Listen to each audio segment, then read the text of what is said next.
Tonight, we step beyond the threshold of the known into the deeper current of wisdom, older than kings, older than temples, older even than memory. For hidden beneath the surface of modern life is a sacred rhythm, the slow, breathing pulse of the earth herself. It is in the rustling of the oak leaves, the flow of hidden springs, the whisper of the stars across a black sky. This is the path the Druids once walked. This is the wisdom we seek to remember. Tonight, we are honored to sit with a master of that wisdom, an initiate of ancient mysteries, a guide through the cycles of nature and spirit, and a voice calling us back to a sacred way of being. His works, from the Druidry Handbook to the Mysteries of Merlin, speak not merely to the mind, but to the spirit. They are the maps for seekers ready to leave behind the illusions of power, technology, and endless striving, and to rediscover the sacred silence, the hidden light, and the living spirit within all things. Tonight, we open a nematon of spirit, a sacred grove here and now. We call the Awen, the flowing inspiration of the divine, and we invite you, listener, to join us at this crossroads, to listen deeply, to question bravely, and perhaps to remember something your soul has known since before your first breath. John Michael Greer, welcome to Brothers of the Arcana. Thank you very much. It's a pleasure to be here. And that's how'd I do? That's pretty good. That's pretty good. The one slight quibble that I have is that I'm not calling anyone back. I'm calling them forward. I'm calling them to where they are now. Nature is not something that's somewhere way back in the past. That's part of our mythology of progress. We could talk about that as we go. It's all around us right now. It's in us. Our bodies are part of nature. Our minds and spirits are part of nature. It's just that some of us are more clueless than others about paying attention to such little points. Absolutely, and I am more clueless than most. So with that as an idea, trust me, don't be too sure of that. We're all clueless. We're all clueless in this game. Yeah, isn't it the idea that the more you know, the less you actually, or the more you figure out that you actually don't know anything? That's why Socrates had the reputation of the wisest person in Greece. He used to say that nobody actually knows anything, but I'm one of the very few people who are aware of that fact. It's a beautiful thing. It's a beautiful thing. Well, we'll do a quick shout out to our friend and brother Daniel Scatone, DRI of the 10th District of New Jersey Freemasonry, who is a huge fan of John Michael Greer. So he was very excited that we're going to have you on the show today. And he's one of the greatest ritualists of the state, even though he's a young guy. Sweet. He's in his mid to late 30s, and he's really taken to that level of... But one of the things we talk about a lot is the fact that people can be amazing masters of recognizing and understanding ritual without ever really understanding ritual at all, and just kind of getting it under your belt and understanding that that's okay. Well, I'm really good at memorizing this and that, but what about actually living it? What about understanding it? I mean, that was one of the things that you said led to some level of frustration for you with the fraternity, in terms of guys who are not as esoteric as might otherwise be the case. Well, the thing is, I want to draw a distinction here, because there's an intellectual understanding of the ritual, and then there's a non-intellectual understanding of the ritual. I've known Brother Masons who were literally some of the best men I have ever met in my life. They didn't have an intellectual bone in their body. They were not esoterically inclined in any sense. You don't sit down and talk to them about the Kabbalah or what have you. But did they grasp the ritual, the meanings of the ritual on a gut level? Were they much better people? Were they better men than me? Yes. And so I think it's important to realize that there are many ways to approach, if you will. Here's the symbolic temple of the mysteries, and there are many different ways to approach it. And the way of the mind, of mental contemplation, of study, the kind of thing that I do so much of myself, that's one of the ways, and it's a very important way, but it's not the only game in town.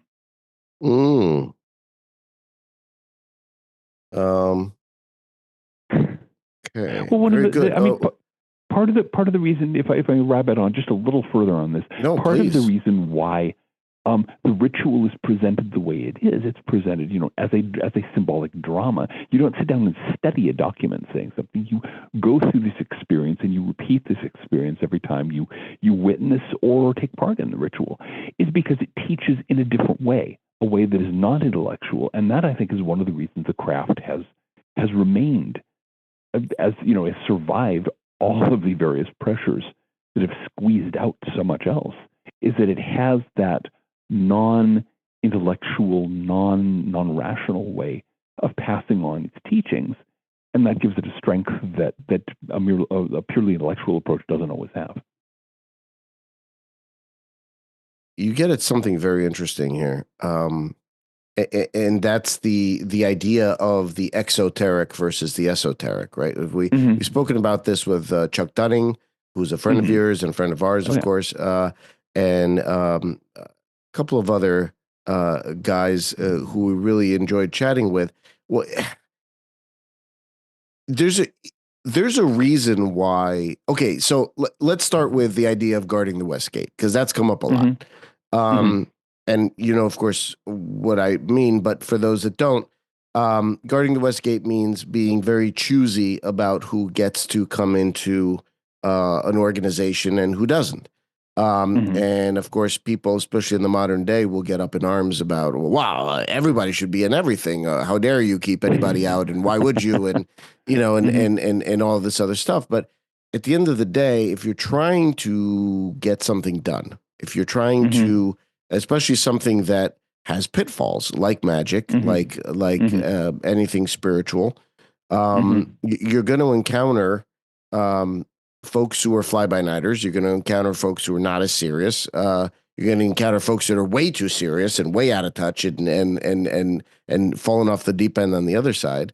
So I guess the larger question is, what is a good modicum of understanding of how one should be watching the West Gate, and what's a good rule of thumb, or what's something to keep in mind? That's a tough one. That's a really tough one, because on the one hand, you want somebody who's going to be receptive to the teachings, however they're receptive to it, whether they approach it in an intellectual way, in an emotional way, in an experiential way, or what have you. On the other hand, we are all of us fallible, and we have all been through the experience. Every Mason who's been in the craft for more than a fairly modest period of time has experienced somebody who was really gung ho and who came in and who joined and went through at least the first degree, and then just kind of drifted away because it didn't touch them at all. So since we don't have omniscience, we don't have the capacity to look into other people's souls, it's always going to be a crapshoot. It's always going to be a process of filtering and a process of making mistakes and learning from mistakes. And on the one hand, there are the people out there who insist, no, any restriction is bad. You should let in people who are deliberately saying, yes, we're here to rip you off. And then you have people who are saying nobody should be let in unless they're already perfect, and thus the craft will dwindle and die. And of course, that's happened to the thing is that's happened to many esoteric organizations, and it's happened to lodges. I know of lodges where the brothers, you have a little knot of brethren who just decide they're not going to let anyone else in. They have their nice little circle of friends and brothers, and they get old and die, and the charter gets picked up, and that's the end of it. And so you have this, here are the two guardians of the path, the two pillars, if you will, that you have to walk your way through. Being too lenient, being too severe. That's very good. Very interestingly said. We spoke a little bit offline about the idea, and Dave and I have gone public about our Martinist membership. We did an episode on OM, which is our particular lineage. And what we found was very interesting that, being a part of a really esoteric organization like a Martinist branch organization, solved some problems for us that we came across in Freemasonry. The stuff that we were hoping to get in Freemasonry, esoteric wise and such, and we sort of found there. That's not to say that that's for everybody or everybody would have that experience. But what do you think? Let's put it this way. What do you think is, because I wanted to get into a further esoteric thing in a broader sense of Western esotericism, but let's just go with, what is the craft there for in the modern day? What is the purpose of Masonry? Okay. That you like hardball questions. I like this. Okay. My take. I'm going to use a metaphor that was much used 100 years ago in some of the old Western occult schools whose teachings I've studied. Okay. There's the idea of the lesser mysteries and the greater mysteries. Okay. And the lesser mysteries are preparatory. They are typically moral or ethical in nature, although they do teach some of the deeper material, but they brush against it. But you need to pass through the lesser mysteries before you can proceed to the greater mysteries. Now, some of the old occult schools were set up that way. In the original Hermetic Order of the Golden Dawn, for example, the Outer Order, the Golden Dawn itself, was intended to be a school of the lesser mysteries. It was only if you proved yourself after that you didn't even know going that there was an inner order. But after you went through, you passed through the various degrees of the Outer Order, then somebody tapped you on the shoulder and said, you can go further, as long as you're willing not to talk about it to anybody else.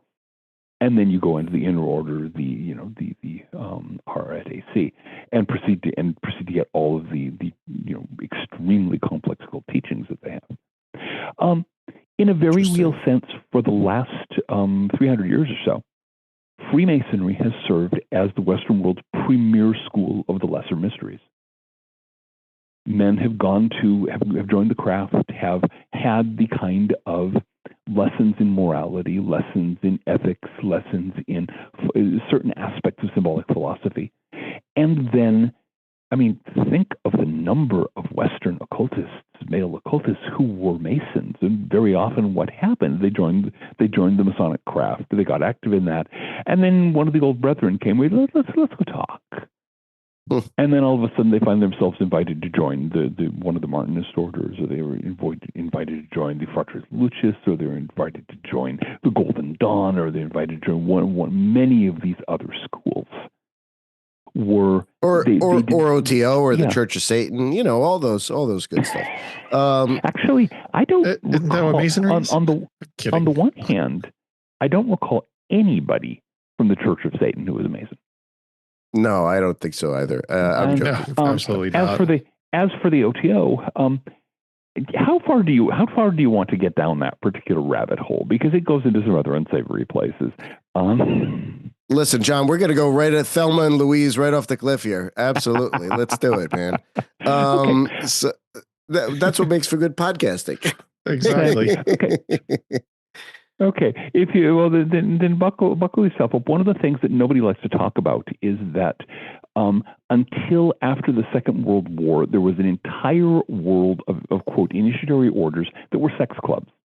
That's what they were. Oh, there still are. Look at that Order of the Magi, right, and a bunch of other ones that are in that vein. Yeah. Well, this was you have to remember in the Victorian period when this whole thing got going. If you were a woman of the respectable classes and you wanted to have cheap sex, you were in real trouble because any guy could blackmail you. Men could have all the cheap sex they wanted and not have any trouble at all. But women who did, they could be socially destroyed by just the rumor. So there was all kinds of ugly things that happened. The sex cult was a solution to that because it would destroy a man's reputation just as much if word got out that they belonged to a deviant religious body. And so the OTO and Whisper This Please Wicca are among the organizations that started out as sex clubs disguised as esoteric orders. There were many of them. There were dozens and dozens of organizations and a lot of independent bodies that just, people did this. Mutually assured social destruction as a way of facilitating, casual sex. Wait a second. Did you just say Wicca started as a sex cult? Yeah, Wicca was a sex club. Gerald Gardner organized it, and he liked to be paddled by undressed young ladies. Who doesn't? Thank you, sir. May I have another? Yeah, No, absolutely. it's exactly. It's Alcon. That's called the English vice, or used to be. And so, yeah, it was a sex club with the side order of flagellation. And then after the Second World War, that whole thing had to because as after the Second World War, casual sex stopped being a social problem. A woman could do that and just say, I'm liberated, deal with it.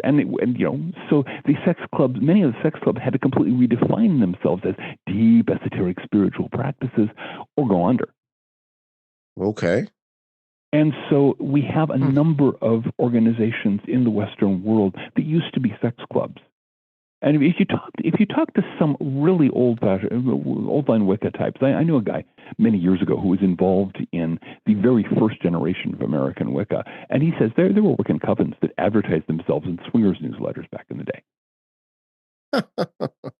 Okay, That's interesting. The pineapple there. My point to bringing up all this sordid stuff is that there are things that back in the day presented themselves as initiatory orders where it was a typical Victorian pretense. And no, you probably didn't get into those by joining the Masons. You got into those by knowing somebody and having an interest in cheap nookie.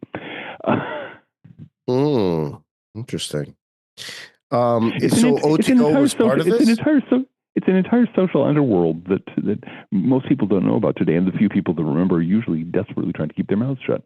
But at any rate, the point of this was simply that you mentioned the Church of Satan and the OTO as places where Masons might end up, and in my experience, not really. I will tell you, I do know Masons who are in OTO. After the OTO rebranded itself under Great McMurtry, good Lord, yes. No, he completely reworked the system, turned the jumbled mess that Aleister Crowley left behind into a working system. I know entire lodges that are mostly OTO people, but that's very interesting.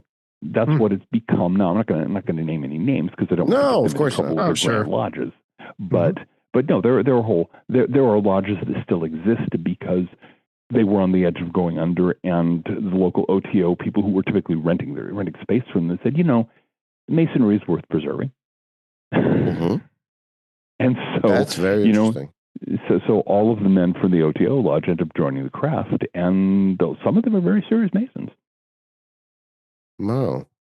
So let me ask you this, because I asked Chuck and Mark Stavish to some extent as well. We had him on the show. Can you have a left-hand path? Let's put this way: can left-hand path lead you to enlightenment? Okay, what do you mean? I'm going to do a Professor Jode on you. What do you mean by the left-hand path? That term has a lot of different meanings. Okay. I might require some education on it. Admittedly, I don't know probably as much as I should. My understanding is the left-hand path is, as opposed to do what thou wilt, but cause no harm. It's do what thou wilt is the whole of the law, right? So it's basically, in other words, do whatever you want because it's all good, kind of thing. And whether that leads to hedonism or it leads to getting sucked up into your ego like Ziggy Stardust, or whoever, then it's a whole, it's to be differentiated from replacing your will with God's will, which might be the right hand path idea. I have known people who went to that kind of left-hand path whole hog, and people who went that kind of right-hand path whole hog. And in my experience, neither of those paths leads any place particularly useful. There is a middle way, which has to do with the Buddha's middle way. What? Doesn't the Buddha's middle way? Oh, no, okay. Here's you have. we both have two hands. And it doesn't make a lot of good. There's not a lot of point in lopping one of them off. We are all in relationship to the divine, but the divine gave us, the great architect of the universe gave us willpower, and gave us desires and needs and wants, and that's an educational process. That doesn't mean that we're going to go my ego, my untrammeled will is going to stomp the crap out of the rest of the world, and I'm going to get everything I want just because I want it. That leads to stupidity very quickly. But it's equally dumb to go, no, I'm not actually going to want anything. I'm going to let the world just run over me like a freight truck. Both of one of the lessons that I think is meant to be taught, but is not often learned by the grand metaphor of the two pillars with the entrance between them. Okay, is the opposite of one bad idea is usually another bad idea. Okay, so the absolute wallowing in the individual will and the absolute renunciation of the individual will are both kind of dumb. It's like deciding that the only alternative to dying of thirst is drowning. Somewhere in between those two, there's a good relationship with water. In the same way, Aristotle was all over this back in the day. Aristotle used to wrote about how, if you want to, if courage, let's say, is the midpoint between two vices, not the opposite of one. Courage is distinct from cowardice, but it's also distinct from foolhardiness. Sure. Okay, and so on down the catalog of virtues. Every virtue is the midpoint between two vices. And so again, here are your two pillars. Here are your two fierce guardians of the path. If you walk into one of the pillars, I promise you're going to bonk your nose, and you're not going to get into the temple. If you walk straight between them, well, there's this thing called a door, and you go on. Yes, or the Vesica Pisces, depending on what we're talking about. Yeah, exactly. There's the Vesica. Okay, you don't go this circle, you don't go that circle. You go to the place where they overlap, and then it opens, and the way is open for you. And so, now we're back to sex cults. Right. I wasn't going to go there. Sometimes a vesica is just a vesica. We see where his mind went. All good. I think it was Carl Jung who pointed out that sometimes the penis is just a phallic symbol. Sometimes it is. Sometimes it is. Absolutely. So with that, what do you think is the most misunderstood aspect of Western esotericism today? Oh man. Let's see. Let's go down the list.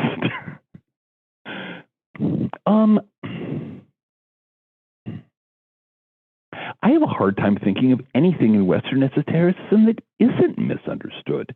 If I had to choose one thing, though, I would say, by most people, you go out there out of the narrow fringe circles of those of us who actually practice this stuff, and you're in Harry Potter land. And I think that's a good place to start. The notion that magic, let's use that dreadful word. It's not a 4-letter word; it has 5 letters, so we can use it in polite company.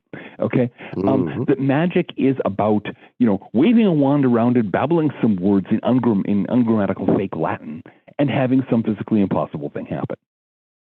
Okay, that's the that's the notion of magic. This sort of Harry Potterism, doing stuff that technology does, like making brooms fly or what have you. Okay, and if you, in fact, as a teacher of occultism, I constantly have when I get complete noobs, one of the main things I have to do is deal with the fact that they expect physically impossible things to happen, and it usually takes a while before they grasp that we're talking about, quote Dion Fortune here, causing changes in consciousness in accordance with will. It's not about yanking that was her definition. Magic is the art and science of causing changes in consciousness in accordance with will. Yes, she was ripping off of Aleister Crowley's definition, which she thought was far too broad to be useful. But if you look at anything that you do within anything that your standard, you go down to the local hoodoo shop if you have one. I assume New Jersey got to have some. Go down to the local workshop, the local place you get conjure supplies, the local botanica or what have you, and see what the spells are there to do. Okay, here's a love spell. Right. Now, we all know the main reason that people have trouble getting into good relationships has nothing to do with any physical incapacity. It's all, the gospel according to the Beatles. It's all in your mind. Usually it's a lack of self-confidence and a few habits that make you look like a dweeb.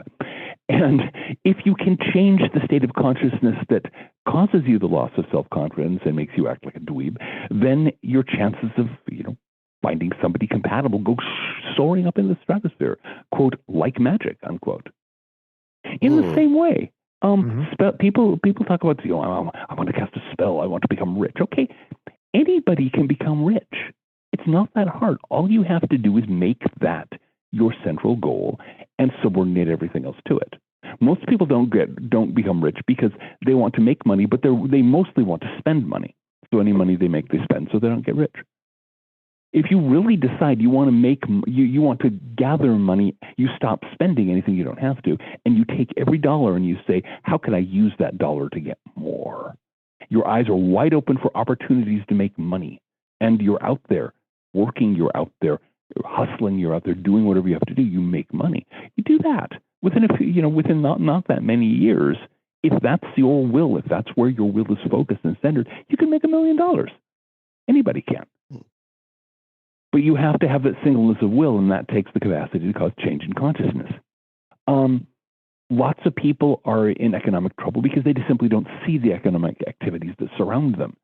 That's one of the real curses of poverty. If you've been beaten down by being poor, especially in childhood, you don't think there are opportunities. There are. You're unable to see them. Magic can help that. That's why you go to that botanica we were talking about, or the workshop around the corner, and they have a lot of things to do that will help you with your finances. They'll sell you a bottle of money stay with me oil that you use to do this and that and the other. And it changes your consciousness. You stop going, I'll just spend the money, and go, no, I'm going to pocket that.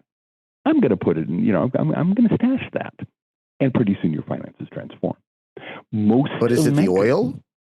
Is it the oil that does it?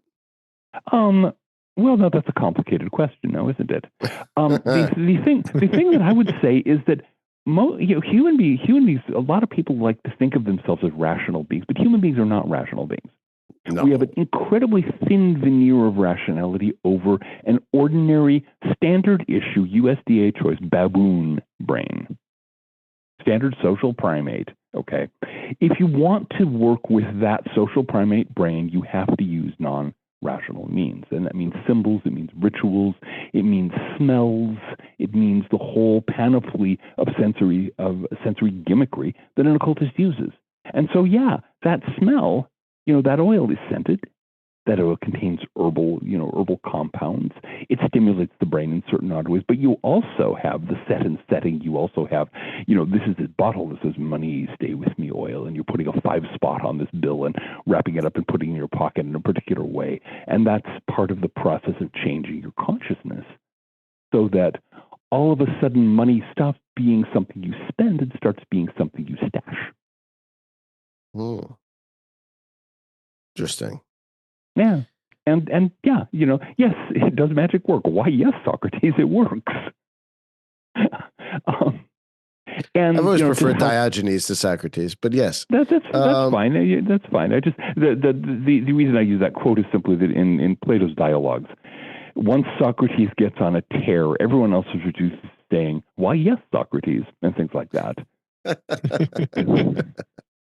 Do you, but speaking of, I'm sorry, go ahead, Dave.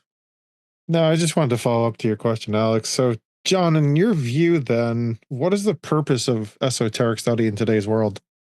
Especially people are more materialistic, it seems like... to some extent, that's like saying, what is the purpose of a screwdriver? Well, you can use it for a lot of different things. Sure. I see esotericism as a toolkit, and it's a toolkit that can be applied to many different human needs. In the highest sense, the purpose of esoteric study is to help us integrate ourselves with the divine, to achieve, if I can use the Martinist term for the reintegration. But that's kind of the long goal, and it takes most of us. That's not necessarily something we start out doing. The first thing to do is fix your life. If your life is not working, you need to fix it. Gain the confidence that you can fix it, and also get the experience of knowing, so I was actually responsible for all these ways in which my life sucked.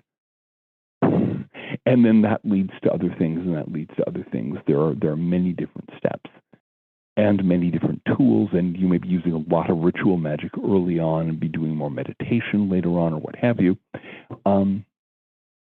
But it is much more of a toolkit. It is much more a esotericism. If I had to come up with a general formula, I'd say esotericism is a way to make the process of human incarnation more effective as a learning experience. Oh, interesting. Because as I see it, this is something that I think most esoteric traditions share, but it's something that's very specific within my Druid tradition. The point of our being incarnate, the point of our being here in this world, is a learning experience, and by that I don't mean intellectual learning. We are here to be refined. We are here to be forged like a lump of metal into something useful. We are here to learn and grow and change and develop the capacities the divine has placed in us. And all of the successes and failures, joys and pains, all the experiences of life are part of that process of, the hammer blows of the divine smith who is pounding us into shape. And so esotericism is a way where we can, is probably one of the most useful ways that we can cooperate with that process and move with the hammer blows so they hurt a little less, and and flow ourselves into the shape as we become aware, as we understand what it is, and so on. And so it's the less clumsy, less slow, less awkward way of going through material incarnation. And it's in terms of the Druid tradition, which treats reincarnation as a reality. It's something that most people come to after they've been around quite a few times and are getting ready to start actively taking a role in moving onwards. God, I mean, you holy crap! I mean, like one paragraph, and you've got 5 days of stuff to unpack in that. Well, trust me, I know. In the training process, you'd take something like that for a week's meditation. Every morning you're taking one phrase of it and saying, okay, enter into meditative state, unpack it. What does this mean? Da da da da da. So yes, I know. So, and I'm sure people are sick of hearing this by now, but I went on a 10-day Vipassana meditation in February, where you get to play monk for 10 days. It was a lot of. It was very interesting.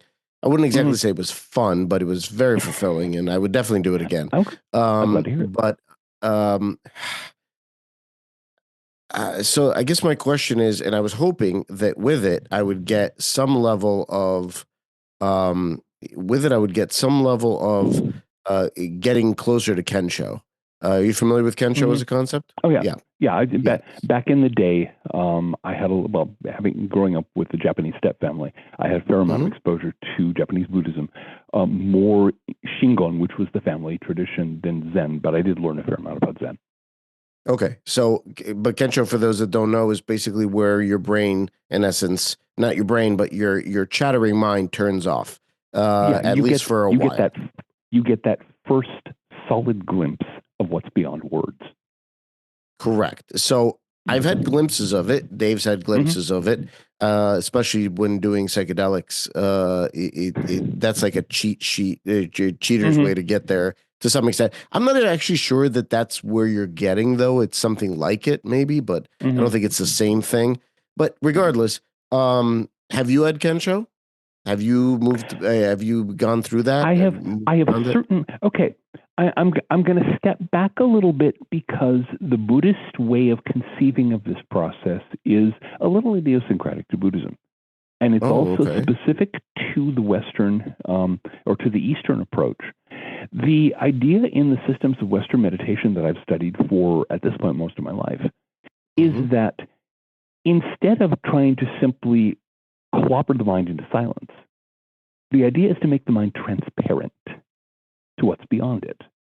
And so we use the mind. We work with the thinking mind until it starts becoming transparent. And then, moments will come where it just goes silent, and there's just this moment of perfect clarity, and something becomes clear. And yes, I've had that experience. That's wonderful. And it is. It can be.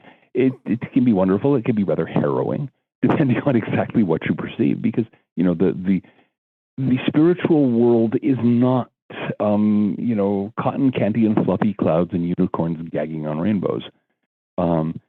It is much vaster and much more rich and complex than the material world.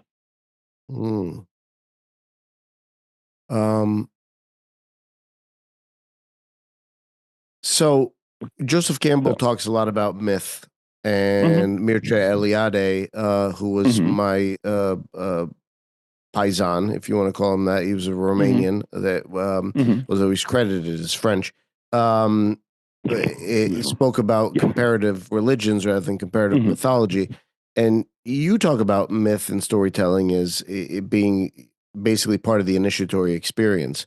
So does it serve as a sort of a passageway or a keyhole to get to that spiritual, that really true spiritual knowledge? I would say it's more it's the stairway.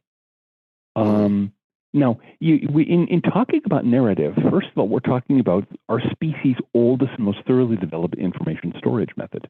Back before the invention of writing, all of the important information was stored by compressing it into lively, colorful narrative stories, the things we call myths, the Greek mythos, narrative, the narratives that matter, and teaching it to children. If you've had children, you know that they want to hear that same story at bedtime every night until you're going mad with boredom. That's hardwired into our species.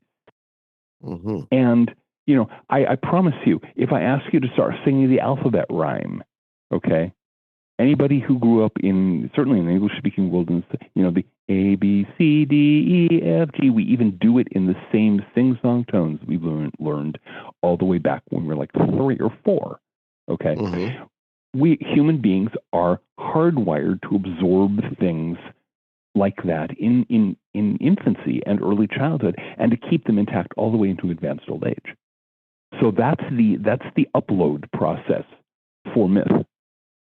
So if you grow up hearing these stories over and over again, you've got them for life. And then typically in traditional societies, when you are mature, then if you're interested, you approach an elder, and the elder will say, okay, let's, you'll go through certain tests, and then you'll go through certain rituals, and then they'll start explaining what the myths actually mean. You'll learn how to unpack them.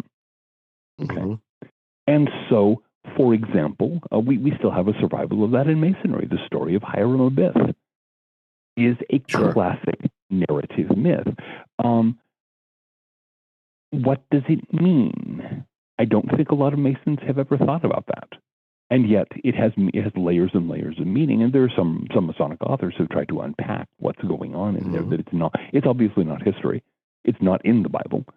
But what does it mean? What does it symbolize? What can it teach us? But this, through the ritual process, through the telling of the story, we have this story that's been passed down practically unchanged since the Middle Ages.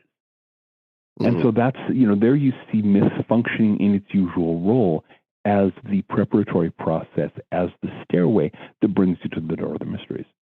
We say that, right? But wasn't it? Didn't we move from the Noahite version to the Solomonic version, to the Hiramic version? Well, basically, back in the day, you had you had stonemasons guilds that had two different. There were two different versions of it. There was the Noahide version. There was the one that ended up at the Tower of Babel.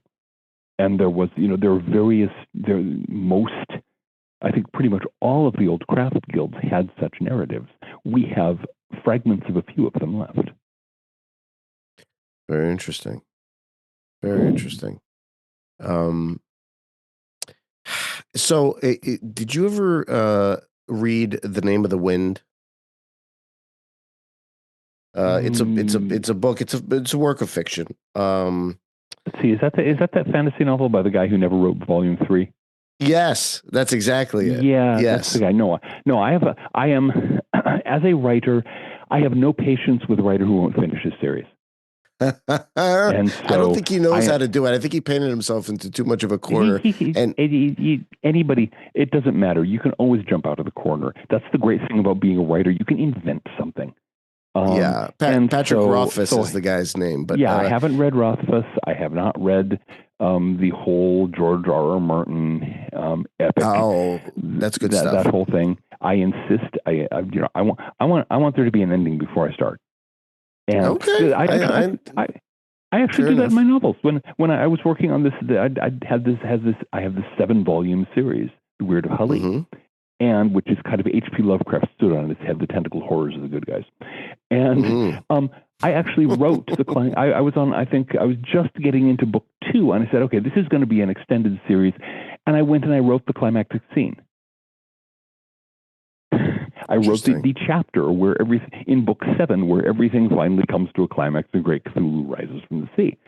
So there was no question but that sooner, when I got there, that would be ready. I knew what I was working toward, and my readers were not going to be. I feel I have a responsibility to my readers.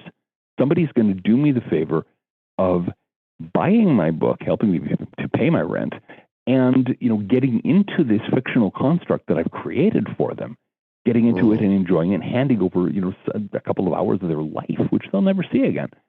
I can at least do them the courtesy of providing an ending. And hopefully a satisfying ending. Certainly was satisfying to me, and my readers seem to like it. But I have no patience with the kind of prima donna who's going, no, I can't be bothered to finish my story. So let me ask you this: Tamerlane the Great, who is a character, not so much. He's only alluded to. He's never actually discussed in terms of anything more than being a figure of ancient myth. So Tamerlane the Great gets. This is within the rubric of this guy's universe. So not to be confused with any person living or dead. The actual Tamerlane the Great, who was Timuri Lenk, the Turkish, yes, or Temujin, or yes, exactly. Now, not the Mongol ruler. So this guy was he's almost like an Elminster, like a huge or a Gandalf, a huge powerful wizard. It kind of you get it because he's named the Great, obviously, not the just kind of pretty good. So he gets imprisoned in a room a la the Cask of Amontillado, where he's bricked up, and he's imprisoned in a room where there are no doors or no windows. It's just a stone room. But Tamerlane the Great knows the secret name of stone. And when he pronounces it, he is immediately, stone obeys him and opens up, and he's able to get out. And then he starts to fall because he's at the top of a tower. But he's Tamerlane the Great, and of course knows the secret name of the wind.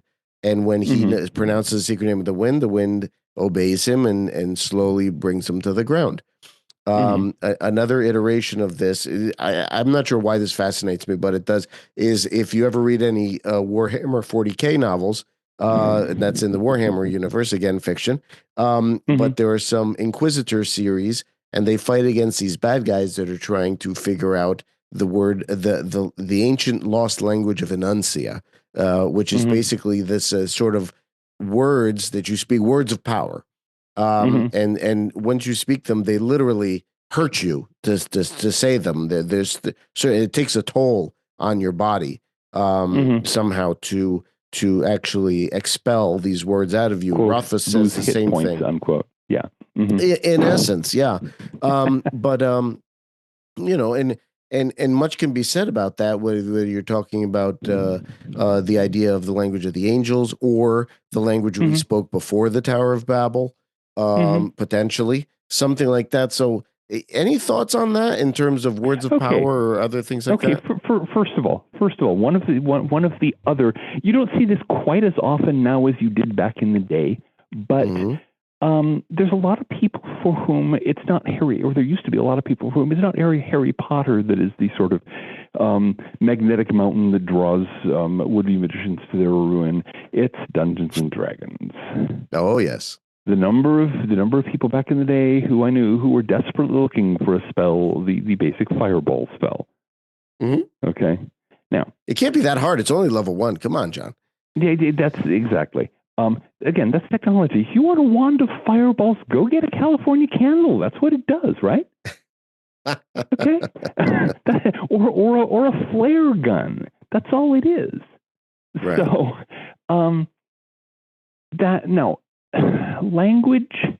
language is a complicated thing. And one of the things, this is one of those places where dealing with the baboon mind, you need to make adjustments. For example, if you are doing spells in a language you don't know, they're generally more effective. And in my experience, this works no matter what the language is. I did one of my projects back between the two world wars. There were a variety of groups in Britain, as far as I know, was where they all were, that combined the Golden Dawn with material from the Druid tradition. And they didn't survive when everyone went gaga over Wicca after the Second World War. They just kind of they lost, didn't get any new members, and they just died out. But I reverse engineered a comparable system, and I found using Welsh as the magical language, it works just as well. If you don't happen to know Welsh, I mean, if that's the language you grew up with, you probably want to find something else. But because when we take a language we don't know, and we use it as the basis for magic, we can actually focus on the sounds. We don't have the chattering mind getting in the way. Okay? And so when you're doing the whole Enochian business, Zodakare eka od Zodemananu, first of all, it sounds exactly like something that Elric and Melnimene or someone would belt out into the air, or Tamerlane the Great or whoever we have. But sure, you can just get into the sounds because it has the mind doesn't immediately parse it into rise therefore and appear. And so that's why, for example... What are you summoning onto the podcast, John? I'm not doing this. I only did those words, so I didn't specify what exactly I was doing. But this is why, I mean, in Jewish tradition, for example, for many, many, many years, you didn't use Hebrew in ordinary language. In European Jewish circles, you use Yiddish. In, come on, not the Ashkenazi, the Sephardic circles, you use Ladino. Mm-hmm. Okay, they're different languages. Hebrew was there for ritual, and so you could just get into the sounds. And it worked that way. Sanskrit plays a very similar role in India these days. Nobody speaks Sanskrit in daily life. It's a sacred language. Because it's a sacred language, it can have that sonic resonance that an ordinary everyday language does not have. You could do it with just about anything. I'm quite convinced that if you didn't know Pig Latin, if you never encountered Pig Latin in childhood, you could probably end up using Pig Latin as a magical language and get good results. That is very interesting. I guess that's why the church, I mean, I'm Orthodox Christian by tradition, and especially the Russian church uses Old Slavonian, which is Old Church Slavonic, yes. Yes, so I guess they invented that for a ritual purpose, in essence. Yeah, they knew exactly what they were doing. People in earlier times were less stupid about such things than we are. That's interesting.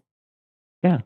So yeah, the sonic effect of language is like that, and there are nuances like the Enochian thing that I quoted there.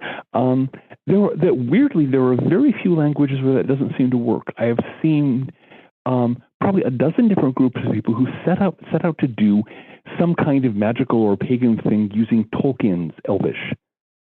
And now, of course, he knew languages inside and out to an extent that almost nobody else in the 20th century did. I think he booby-trapped the language to keep it from being used for ritual. Oh, that's a smart move. But I guess my main point is there a true essence of things? It like that speaks to, it's like, let's say if you know the true name of a demon, you can control him, or an angel, or whatever it is. Right. So that speaks to the idea that there's an essence, a veritable essence behind all of the glamour, let's call it, right?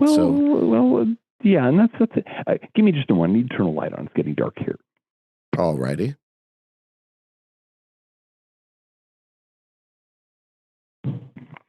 There we go. Now I can see myself think.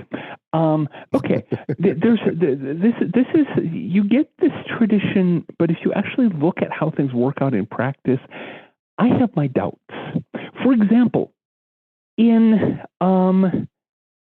In Japan, in Japanese Buddhism, they have a received way of translating, of speaking Sanskrit, which sounds nothing like Sanskrit. Okay?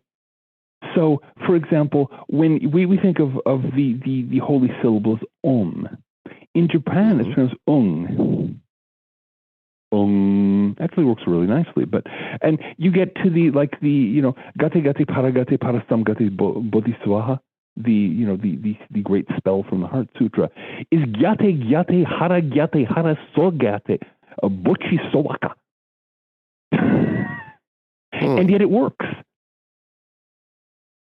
Yet, so it's the intent. There are Japanese Buddhists who achieve enlightenment through the practice of this amazingly garbled Sanskrit spell. So, is there an essence? Doubtless. Can it be turned into a sound that a human mouth can make? I don't think so. And nor does that seem to be required of us. What is required of us? That's a good question. If I knew a complete list, I would do it and then transcend this plane in a sudden flash of lightning. Yeah, you're about sick of it as I am, aren't you? Well, if my inner experiences have anything to go by, I've been here for a while, and I'm very interested in going on and doing something much more interesting. You're done with slumming it. Yeah. You do what you have to do, but it's the material world is kind of a mess, and I think I've learned most of what it has to teach, and I could handle doing something else for a while. Now watch, I'll get finished with this life, and it will be a matter. Okay, yes, you're promoted to the next level up, but you get to help guide and take care of this bunch of occultists down here in post-imperial America. Have fun. Yeah, exactly. You get to function as bodhisattva for some numbskulls. Spirit guide, I don't expect to be bodhisattva anytime this million years. Well, let's see what happens. Never say never. Yeah, you work your way up. I back in the day, I studied a lot of things derived from theosophy. And one of the great things about theosophy is that it's designed to keep you from getting arrogant by saying, "Oh, you have to go through, before you actually achieve, this the state of like becoming one of the lesser masters.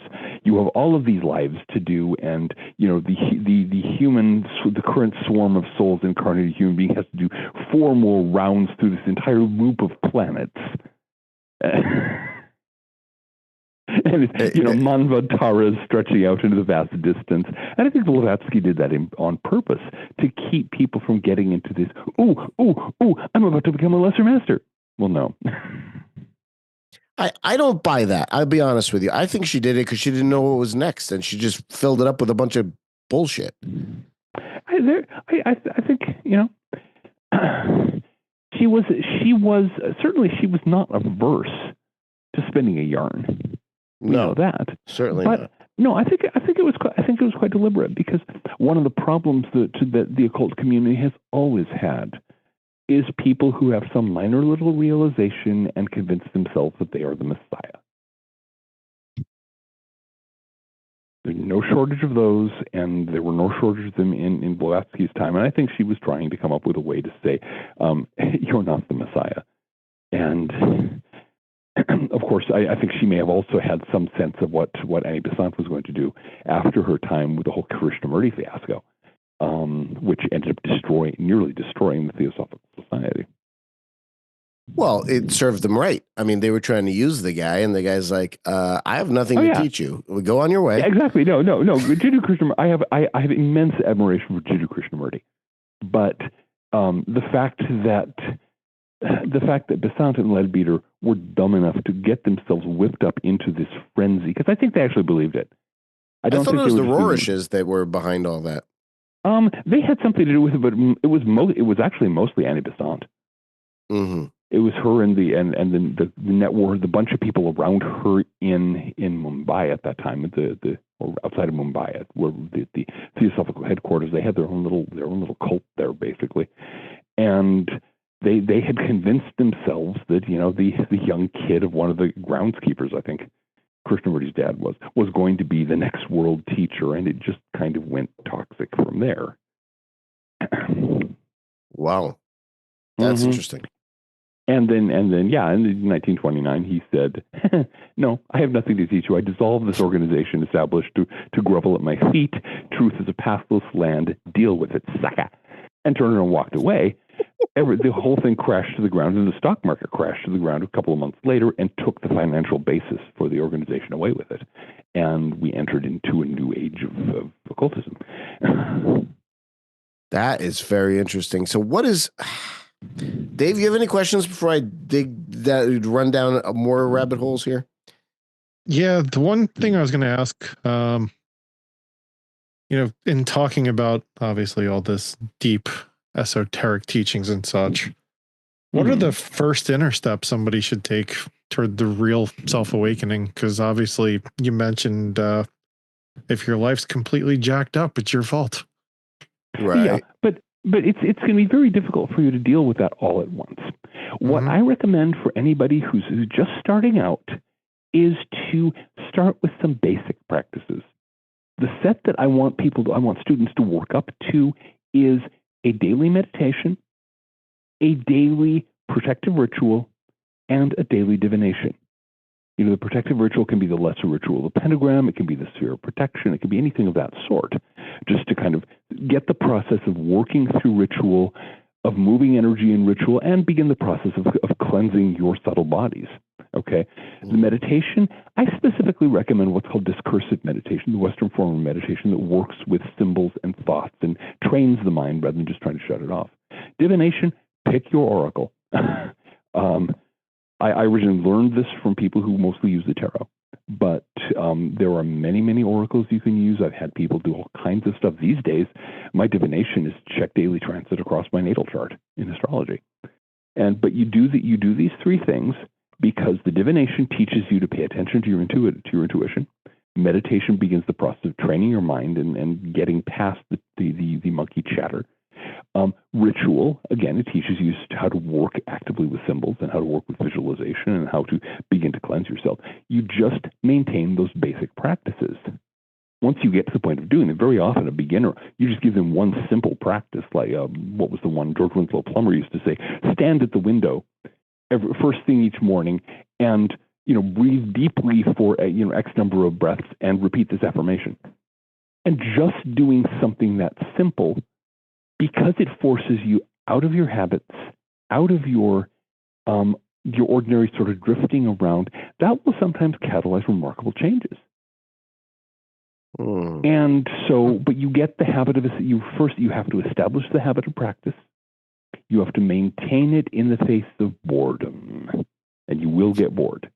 Especially once you take up meditation, which is the most boring activity any human being has ever invented. I can't stay awake. How do I can't do it, man. No. If you can't stay awake, I'll tell you what I did, because I was having that problem, and I would meditate stark naked on a metal chair in winter. I stay awake. That'll keep you awake. Oh yeah, exactly. That's the thing. You figure out, how do you make John? I can't unsee that now, right? Well, that's just one of those things. But no, the thing is, it works, and you figure out, how do you make yourself just that little bit too uncomfortable to doze off, and you maintain that. And pretty soon what happens is your subconscious mind, which is trying to distract you from this, goes, oh, all right. And it stomps away on a hop and kind of turns its back on you and ignores you while you meditate. And then eventually it starts realizing that it can have some fun cooperating. And then it starts really getting interesting. But you have to get past that period where it is throwing hissy fits in your direction. But anyway, you establish just this basic rhythm of practice, and that, even if it's just the simple, that simple thing of standing at the window every morning, and that starts that process of breaking through the habitual drifting that we all have. Mm-hmm. That's the beginning. Once you actually do something just because you've decided to do it, just because it's a spiritual, that's you're contributing that to your spiritual life, that starts the opening of the door. And everything else follows from that. It also trains the will, by the way, because it's, getting up, you're blurry, you stumble out of bed, you're about to go off, I've got to go to the window, open it a crack, stand there doing, God, this is so boring. Why am I doing this? You just keep doing it. You're training your will. And, at 6 o'clock in the morning, it's cold, you want your coffee or what have you. It's very effective will training. You do the 7th breath, you go get your coffee, you're fine, okay? But it builds strength. It builds focus. It builds the capacity to actually act rather than just to react. So that's very good. Which one of your books has this sort of a catechism to develop? Well, several of them actually. In terms of basic practices, let's see. Learning Ritual Magic, which I wrote with my late wife and one of my other practitioners many years ago. Learning Ritual Magic is the intro book for the Golden Dawn tradition.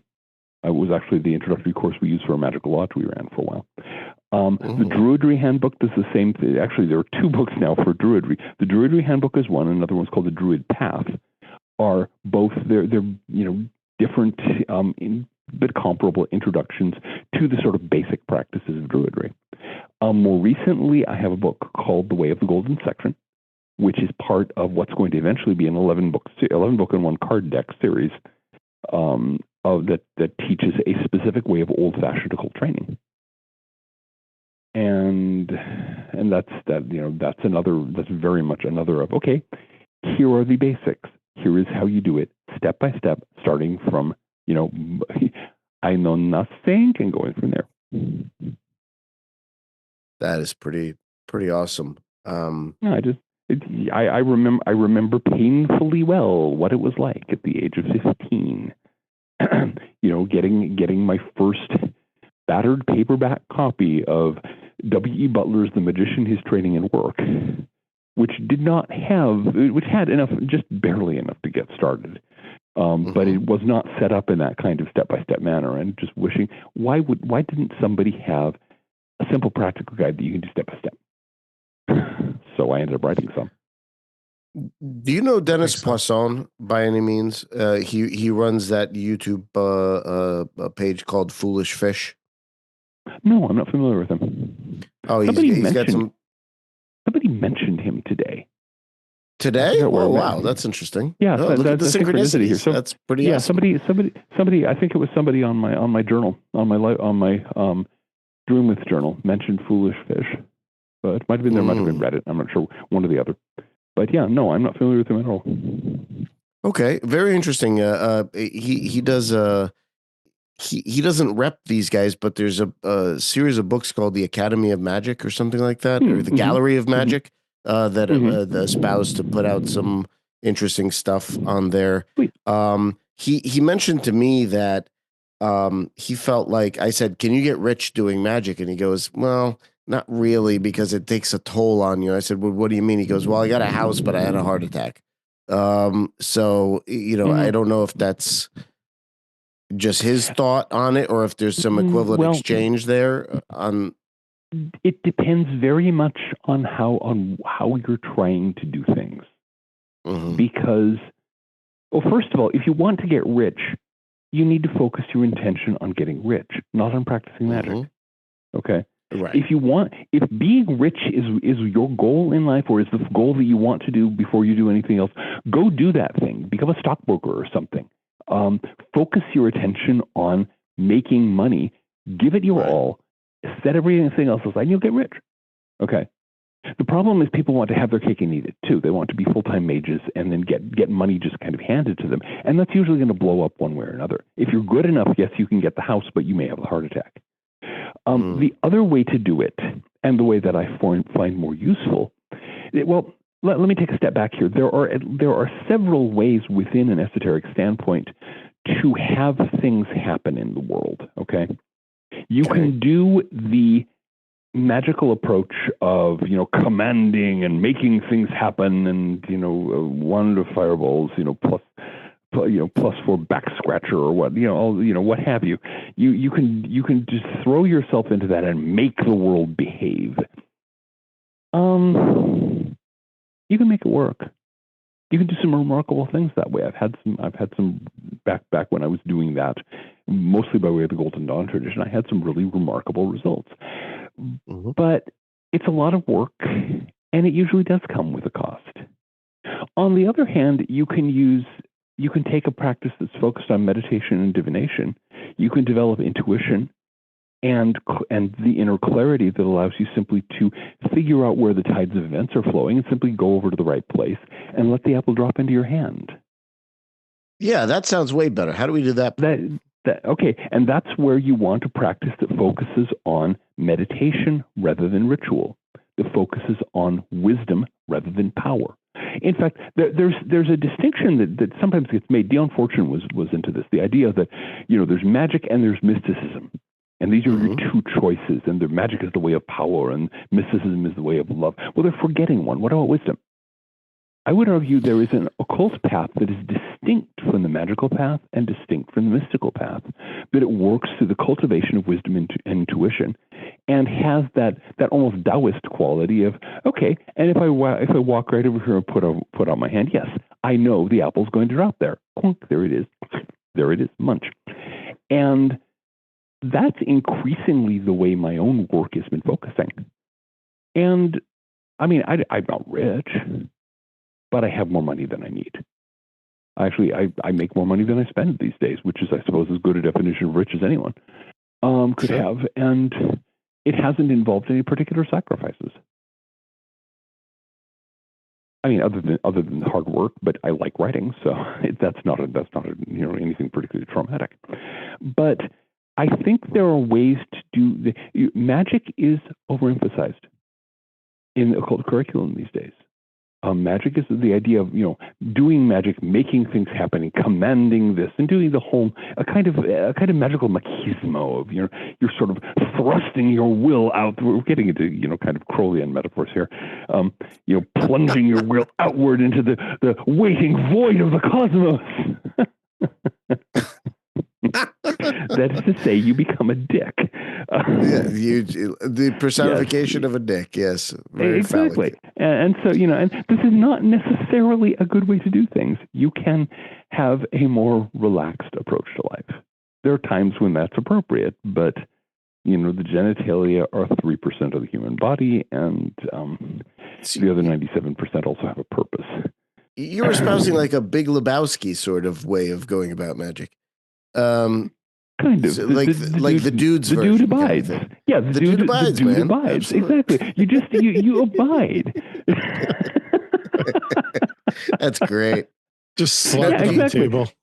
So yeah, right. you just have a White Russian and calm down. Absolutely. Yeah, exactly. But you need to learn how to abide in the right way. Yes, that is true. But yeah, now when I mentioned Taoism, that's not by accident. The Tao Te Ching was one of the major influences on my thinking from my teen years on. I got a copy of it back in the mid 1970s. I still have that copy, and the pages are yellowing, and it's looking fairly battered now because I've read it many, many, many times. Now, let me ask you, Dave and I are Christian of various sorts and such, among other things, I think, as well at this point. But how do you do Christianity correctly? Well, first of all, I'm not the person you ask about that. Christ is the person you ask about that, okay? So there's that. Second of all... well, the beard fooled me, so yes, absolutely. There was a while in my early 30s when I could fake a Jesus really impressively. I'm a little tubby now to really make it pass. I'm also a little old, but yes, I get it. Yeah, exactly. But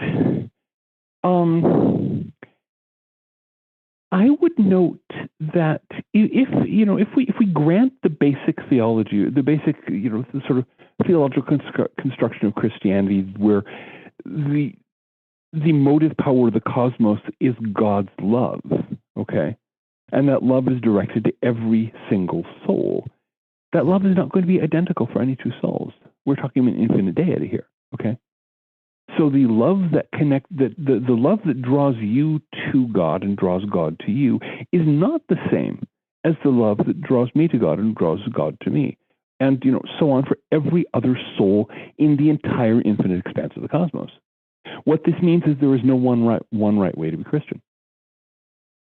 What this means is that the right way needs to be learned through your own experience of interacting with the divine.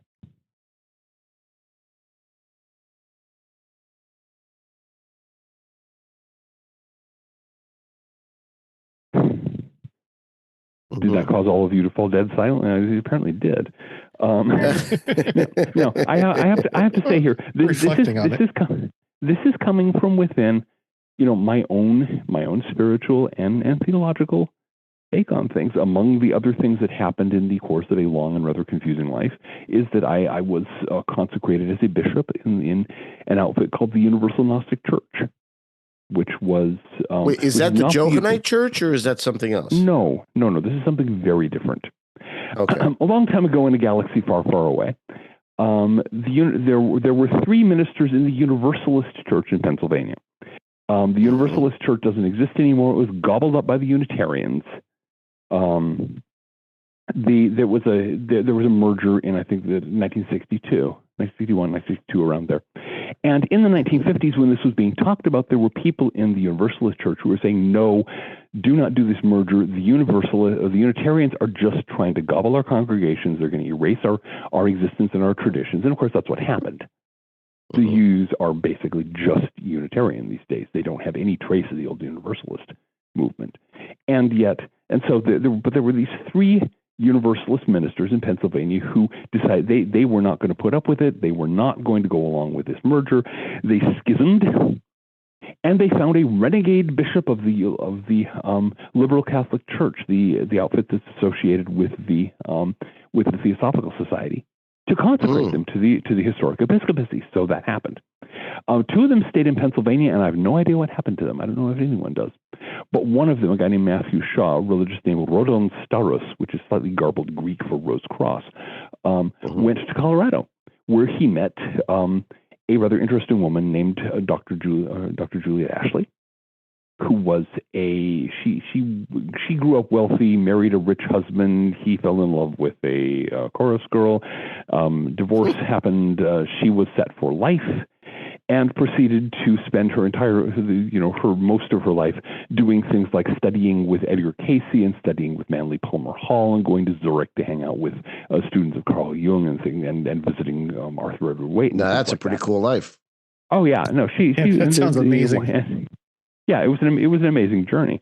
And so she if you look her up, she was one of the subscribers for the original edition of the Secret Teachings of All Ages. Manly P. Hall's vast tome that came out in the original glorious edition. She paid for one of those. Oh wow! But yeah, so and those 2, I don't know if they actually became an item, but they certainly worked together quite a bit. And but he had his Universalist Gnostic thing that he'd worked up, and she was an initiate. She was at the head of several small esoteric orders at that time. They were both teachers of my main teacher, John Gilbert, and so that was how in 2004 I was consecrated into the historic episcopacy in this little oddball Universal Gnostic Church, which was Universalist in theology. That's to say, it's based on the idea that an actually loving God would not condemn any soul to eternal damnation. Doubtless you get to deal with the consequences of your actions, quote, to the uttermost farthing, unquote, as Jesus put it. But that's not the same thing as, you didn't do what I told you, I'm going to beat you up forever. So it has that approach. It has it. We could get into that. At that point, we're not talking rabbit holes. We're talking, I don't know, elephant holes, brontosaur holes. They go down and they cover a great deal of distance. Yeah, they sure do. But yeah, so that's one of the traditions that I inherited, and that connects into, by way of some of the other things that happened with my teacher John Gilbert and with several other people, that connects into the Gnostic teachings of Richard Duc de Palatin, the one of the major figures in 20th century Gnosticism, and so on and so forth. And so all of that is always going to show up when I start talking about religion, because, I embraced these teachings because they made sense to me. And so, yes, I know I'm that bizarre item, a Gnostic Hermetic Druid. Well, that's pretty cool. I mean, is John Gilbert still alive? Oh no, he passed away. He passed away in 2021. I'm sorry. He was quite an old. He was quite an old man at that time, and yeah, he ended up more or less shutting down his various esoteric traditions because there were very few people interested in him. He moved to Wyoming to be close to his kids, and then got old and died. Well, he was already very old, but he finished getting old and dying. And it's amazing how people walk away from this stuff. It's very odd. Well, in his case, I understand it, because he had a handful of people who were really devoted students of his. And then, they would study with him. They would learn everything he had to teach. They would start doing their own things. And there weren't that many more. And so by the time he was old, he was very tired. And he wasn't especially good with money. And several of the organizations that he'd been instrumental in founding had either folded or had been taken away from him by various political slimeries. And there were some ugly things with the terror organization he founded and so on. He was very disappointed with that. And so he decided it was time to just kind of settle down, pursue his own spiritual practice, and wind things up during his last couple of years and spend time with his family. I certainly don't think he was wrong to do that. But I'm just bemoaning the fact that a lot of stuff happens in martial arts the same way. Oh, yeah. I have a friend of mine, Alan Levin, who's a psychologist, and he came up through a path of Agni Yoga.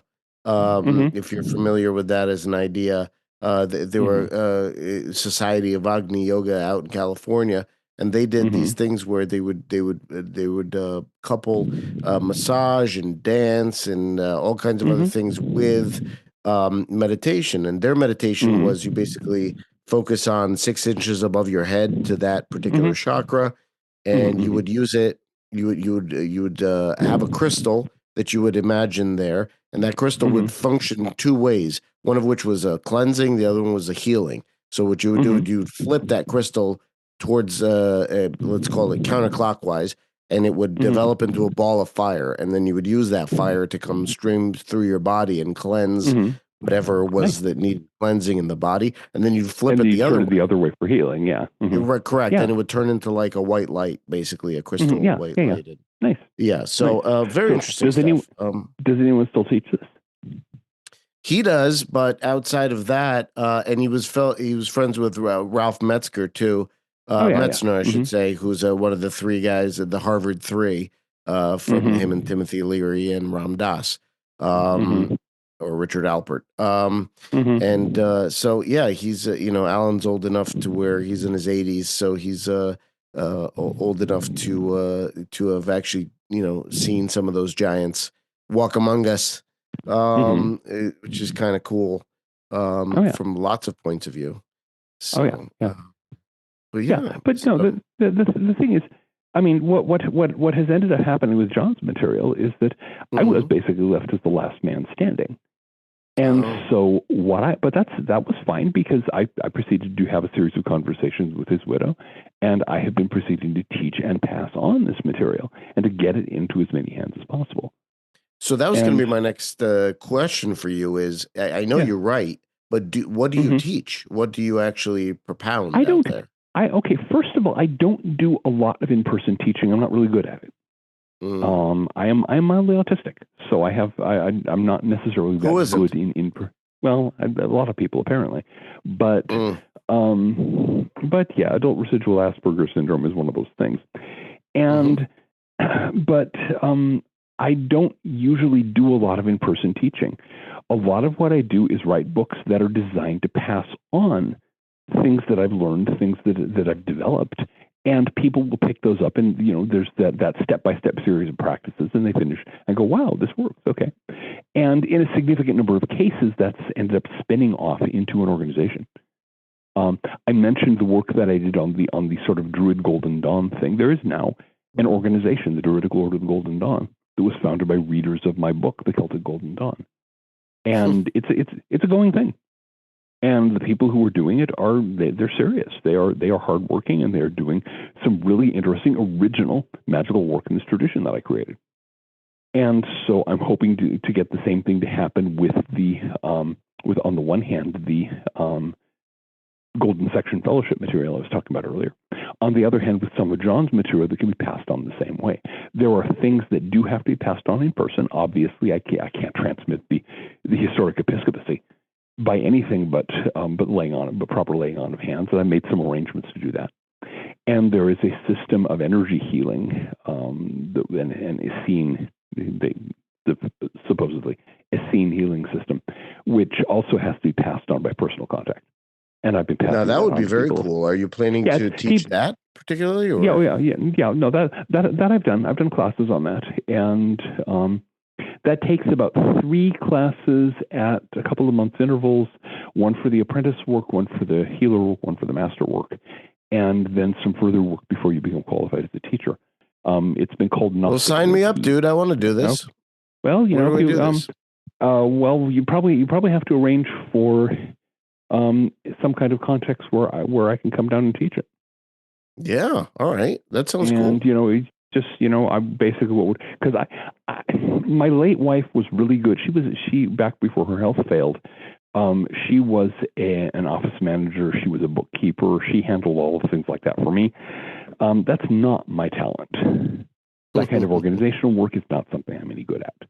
So my basic rule is if someone wants that to happen, they get to do the gut work. They get to do the organizational stuff, and I'm perfectly willing to catch a train. No doubt, and we could talk offline about that, because I think that would be I think there'd be a fair amount of people that would be very interested in something like that. Okay, I that would not surprise me. But that's I'm and my basic rule is that as long as I don't end up out of pocket, I'm fine. No. I'm sure there'd be a way to. Yeah, of course. No, I'm not doing it to make money. It's just right. Yeah. No, but it shouldn't cost you money either. So exactly. Absolutely. That's my rule.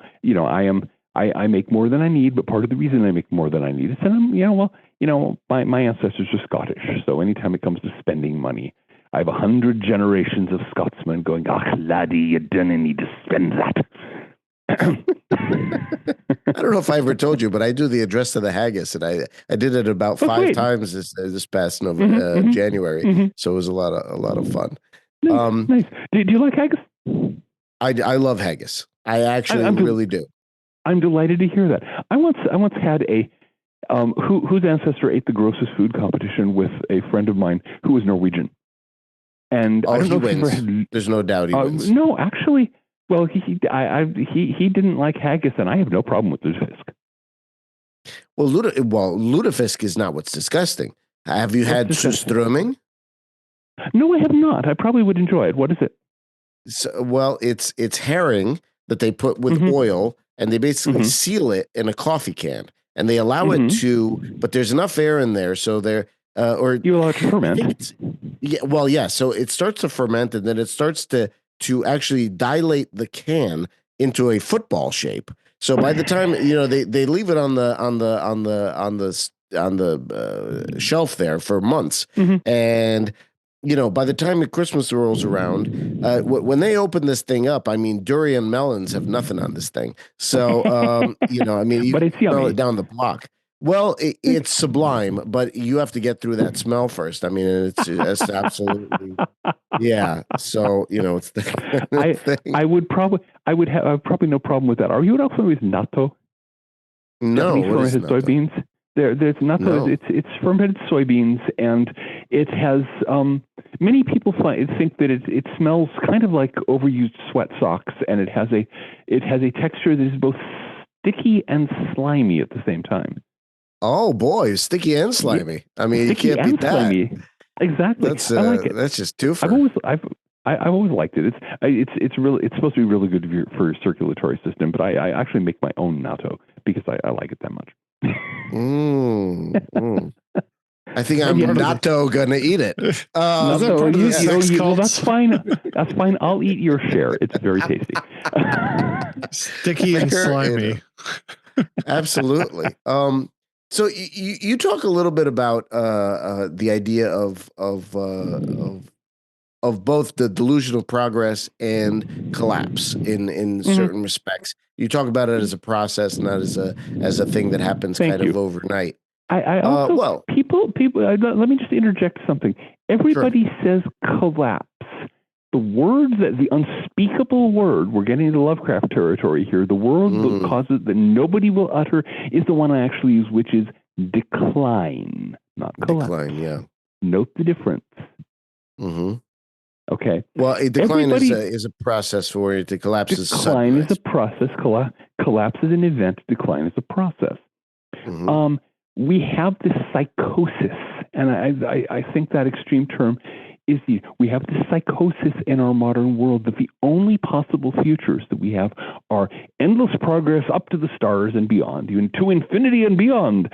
Well, that's one possibility. The other thing is absolute apocalyptic collapse that will wipe out everybody and in fact, the planet itself will be a dust cloud next Thursday. Right, and we're all going to be Morlocks, like living underground. Or if the handful of survivors will be Morlock, mutant Morlocks with reptile scales on them or something. Yeah, it's just. It's as though you turn on the weather. You turn on the TV for the weather report, and there were two meteorologists, and one of them was saying that there's never going to be winter again. That the summer is going to be followed by uber summer, by uber summer, by uber summer, and the weather is just going to get more wonderful for the rest of time. And the other meteorologist is saying no, the ice age begins next Wednesday, and we all freeze to death. Okay, right. And that's the only weather they're willing to think about, when actually what's going to happen is that it's going to be 56 degrees and raining. Okay. And we have this bizarre delusion, this psychosis about the future that makes it impossible for people to notice that we've actually been in decline for the last 50 years. In decline in what sense? And 50 years ago, when I was in my teens, a working class family with one salary could afford a home, a car, 3 square meals a day, medical care, education. The list goes on. Maybe even have some luxuries. Today, a working class family of 4 with one income is living on the street. That's a gargantuan change. Nobody talks about it. It's a sign of decline. Go see if you can find color pictures from like Life magazine from the 1960s. American street scenes. Take a look what it looks like. Notice how clean they are. Notice the state of repair of the sidewalks. Then go outside. Walk through your own neighborhood. See what it looks like. Right. The decline is hard to miss. Actually, another thing you can do is listen to the people who are still rabbiting on as though Star Trek is anything new and exciting. Star Trek premiered in 1965? Sure. When cars had tail fins.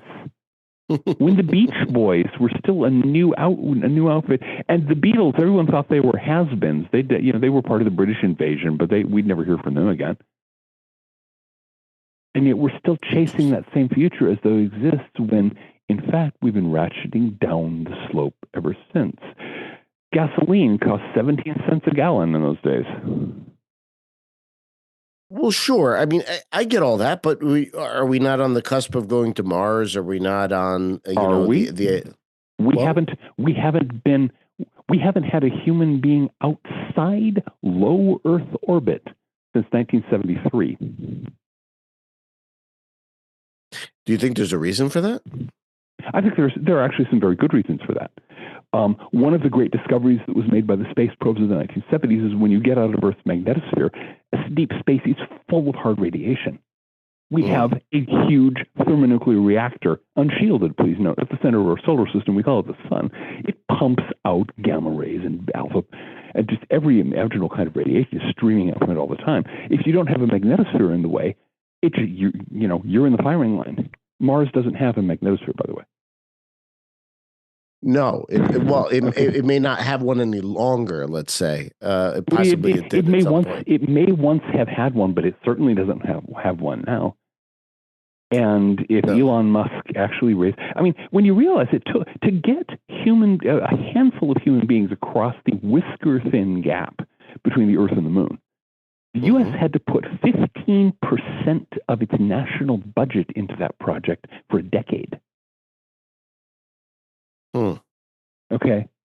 Now you want to know why we haven't gone to Mars? Going to Mars from here to the Moon is 3 days. From here to Mars is 9 months. Sure. Start thinking about what that's going to cost. It's the same reason why so many of our great technological breakthroughs haven't really broken through. Nuclear power is great. Nuclear power works. I mean, yes, you can make it technically work. You just can't make it affordable. And that's the example that we keep on running. That's the problem we keep on running against. Tomorrowland, nobody can pay the rent. And so that's another sign of decline. Yeah, we have cell phones. Okay. What else don't we have? Look at the crapification of products. Look at the debasement of our infrastructure. Look, if you look at the broad picture, we've been in decline for 50 years. And so I have made myself notorious and occasionally hated by pointing this out and noting that civilizations rise and fall. It's the most common thing about them. It's the most predictable thing about them. They follow a typical life cycle. We're on the downslope of this one. That doesn't mean the world's going to end next Thursday. It means that we need to start paying attention. If you're 50, you are never going to be 20 again. And it's important. It is useful for you to start taking that into account and begin planning on how you're going to handle your retirement and how you're going to handle declining health and what you're going to do to stay healthy and fit into old age, rather than just assuming that you'll be 20 forever. We need to do that as a society. That's what I've been saying for years. Now, not that anyone's listening, of course, other than a few cranks out here on the fringes where I hang out. But that's what I've been talking about here. That we are very much like those old guys who get their hair dyed to hide the gray and do a comb over to hide the bald spot, and buy a bright red sports car and go down to singles bars to try to pick up 18-year-old popsies to try to feel young again. Yeah, very much so. That's America today. The 65-year-old guy trying to pretend that he's still 20. He's still a 20-year-old football player. Well, so what's the next step then? In other words, I mean, we're talking about magic. We're talking about attaining enlightenment, walking down paths, reincarnating, while at the same time, this particular matrix reality is in its long descent into some sort of collapse, where it's going to go. This civilization, the civilization that we're used to, has peaked. It is declining. A couple of 100 years from now, it'll bottom out at a dark age, which will go on for 400 to 500 years, and the new civilizations will be born. This is normal. It's just part of the normal life cycle of human societies. It is also normal in the downslope for esoteric traditions to really kickstart themselves and to become a very, very, very major thing. Think of the way that Neoplatonist theurgy became, and the mysteries became such a big deal in the late Roman world. Okay? Or the way that in late Tang Dynasty China, you had esoteric Buddhism spreading all over the place. That's how it got to Japan. And so on and so on and so on. There are many, many other examples. That's one of the things that a declining civilization does, is it becomes a very fertile seedbed for esoteric spirituality. So one thing that we can do is pay attention to this and say, okay, hit the ground running. This is a time where we can build, we can do things, we can discover things, we can teach, get these traditions into as many hands as possible, so they will be passed on through the dark age to the ages that follow. If you listen to Tim Hogan, I don't know if you know Tim. No, but he's a friend of ours. He's been on the show before. Him and Scott Walder have Secrets of the Templars show on Gaia Network. Anyway, so Tim talks about the idea of Masonry being, now this is his theory, of course, Masonry being the remnants of what used to be an antediluvian religion. And the idea of Masonry is that it was there as a, like a, a time capsule that would try to, if society were ever to break down, Masonry was there to basically safeguard the knowledge that would start society back up, which is an interesting idea. I'm not sure if I buy it 100%. If we're going to do it again, we better get our acting. We better get our acting gear.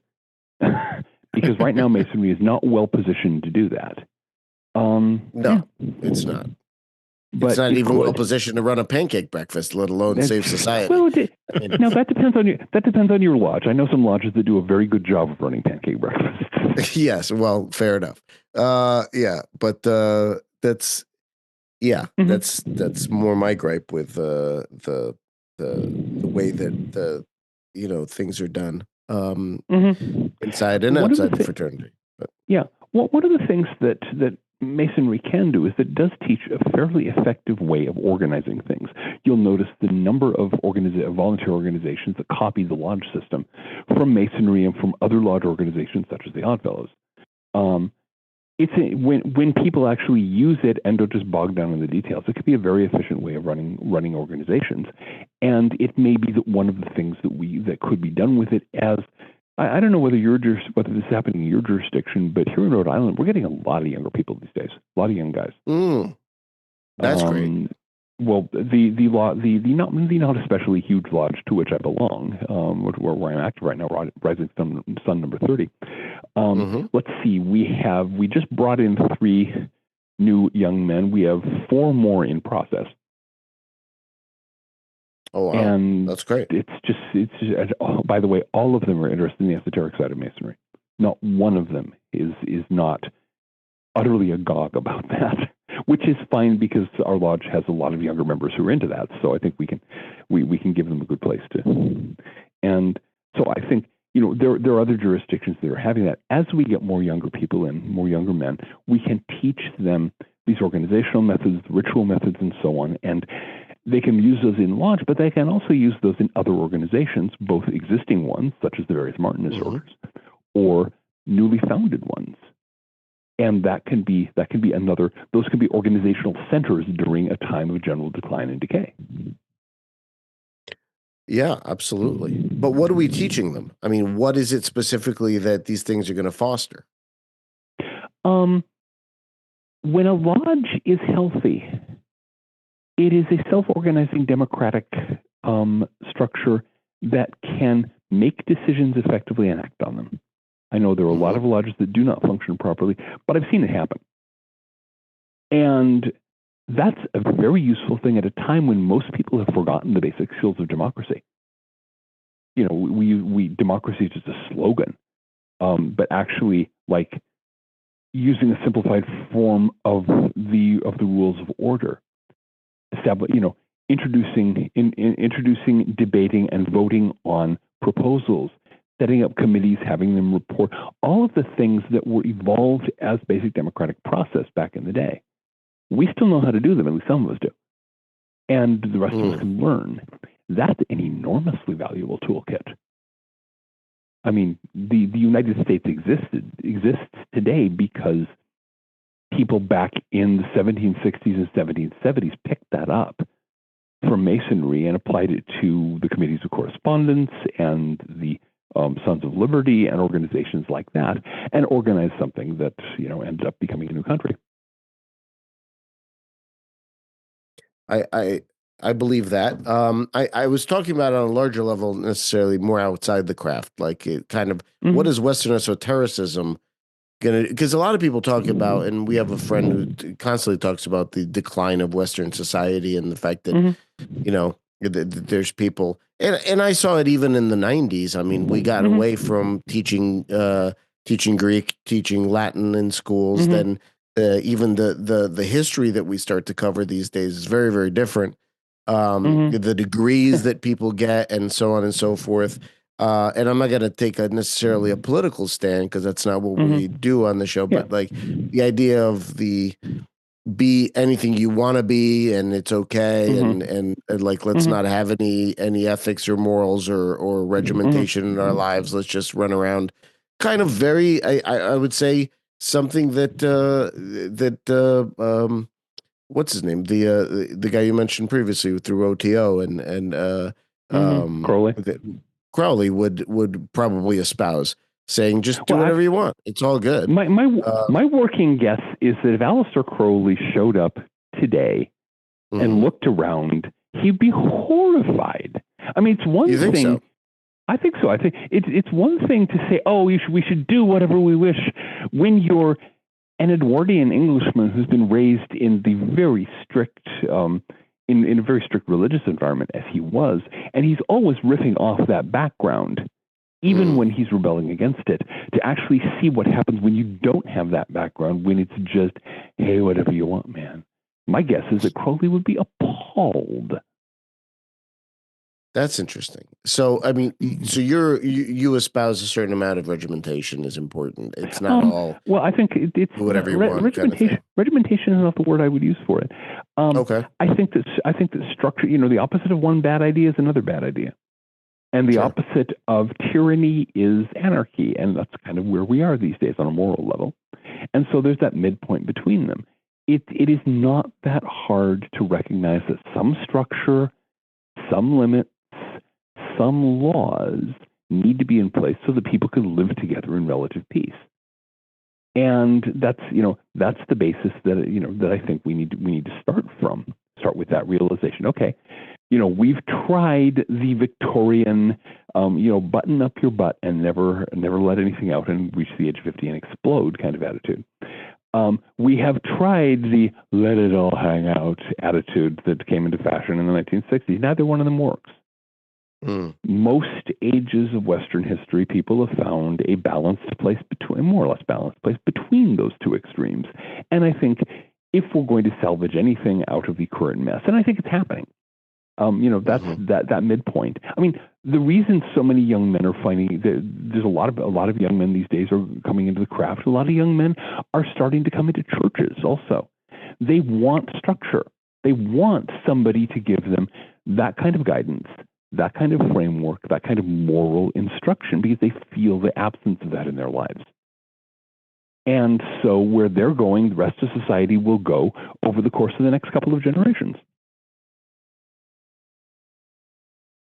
That's interesting, because if you look at society these days, I mean, you've got polarizing figures and such, but there's a pervasive nihilism that's out there.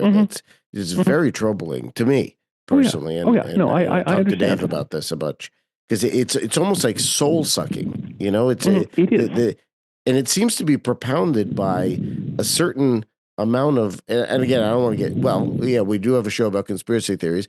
Is it fair to say that there's something behind it? There's a driving force behind this thing? There are, I would say there are driving forces. And the problem, the great problem with conspiracy theories is that people tend to assume there's only one. Conspiracy. We can have. I've done books on conspiracy theory in the past. Sometime if we can have another conversation sometime and just get into the history of conspiracies, because it's colorful. And the great lesson is that there's a lot of them, and they're usually fighting each other. Did you? Well, that's good. At least. Did you ever, by any chance, play? This is going to date me. The Steve Jackson Games Company had a game called Illuminatus. No, Illuminati. Illuminatus was the, and it was a. Wait, this is nothing to do with Robert Anton Wilson, right? It was partly inspired by Robert Anton Wilson and Robert Shea's marvelous trilogy, which I have and read and have it in the original edition because I bought it when it first came out. Oh, that's pretty awesome. Yeah, Nord. And, but it was partly inspired by that, of course. But basically, each player is a conspiracy. You're the Gnomes of Zurich, and I'm the Bavarian Illuminati, and he's the flying saucer pilots, and you each one is a conspiracy, and you're all trying to take over the world. And so you do it by taking over different groups. Somebody's, okay, I'm going to use my turn. I'm going to take over the Girl Scouts. Okay, I'm using my term. I'm taking over AT&T, and so on and so forth. And so it just turns into this. The rules include rules for cheating, by the way. This is a conspiracy theory game, of course. And, expansion packs, including things like the orbital mind control lasers and things like that. It's enormous fun. But the great lesson that it teaches is that there are lots of conspiracies, and they're usually at each other's throats. That is pretty cool. And so, I love it. Are there things? Are there organized groups pushing the nihilism we're talking about? Of course, there are. Are there spiritual forces pushing this nihilism? Why, yes, I believe there are. Any occultist who does not believe in the existence of malign spiritual beings is clueless. Okay, there are positive spiritual entities. There are also negative spiritual entities. We can even use words like demon to refer to some of these. Okay, and they exist. They're a reality, and depending on I don't happen to know anything about the OM, your particular Martinist branch. I know the one that I belong to has the material from the Eloquent of Martinez de Pasquale, and although that's not something that I will be taking up simply because it's not something that calls me. The work that initiates of that branch do to bind and banish maleficent spiritual beings is very important. Yeah, I've heard about the idea of that being like a spiritual warfare, almost a priestly sort of. Yes. That is something that the heirs of Martinez de Pasquale still very much practice, and I'm glad they do. It's not a work that's appropriate for me, but I'm very glad there are people who are doing it. So Louis Claude de Saint Martin and later Pappas sort of steered away from that. OM is very pure in the idea of it being a path of the heart.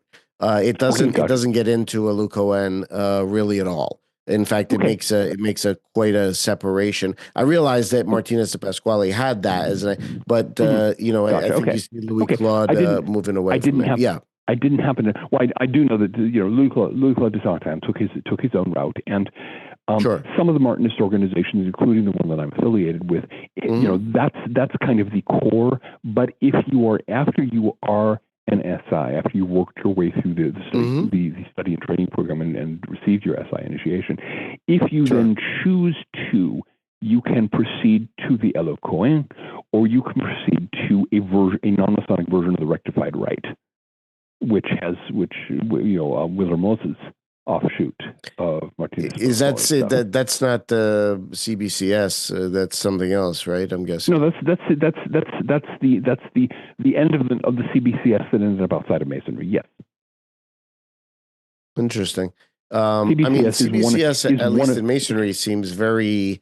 Number one, it's very there's only a couple of guys that are in it. I mean, it's super selective. It's become yet another club for past grandmasters. Right.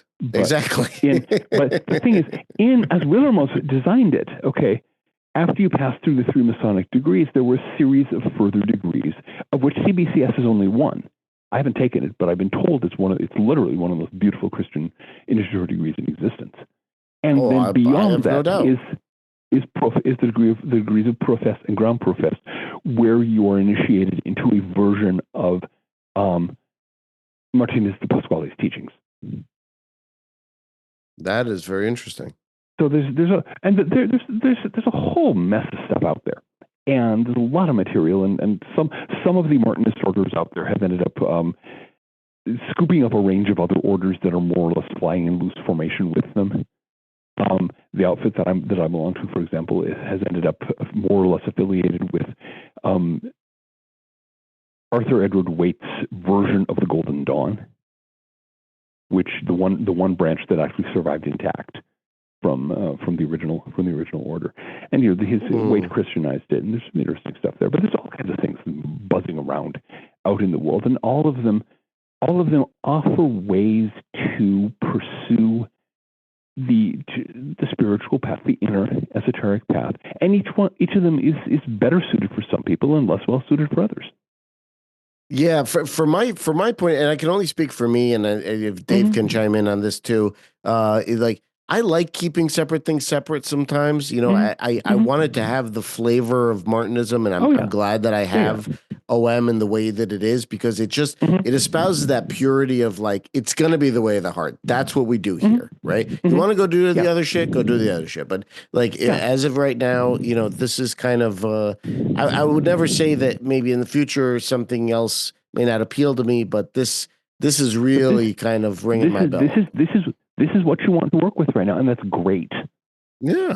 And that's one of the reasons that I think it's important that there are various traditions out there, is that, again, people are called to the divine in different ways.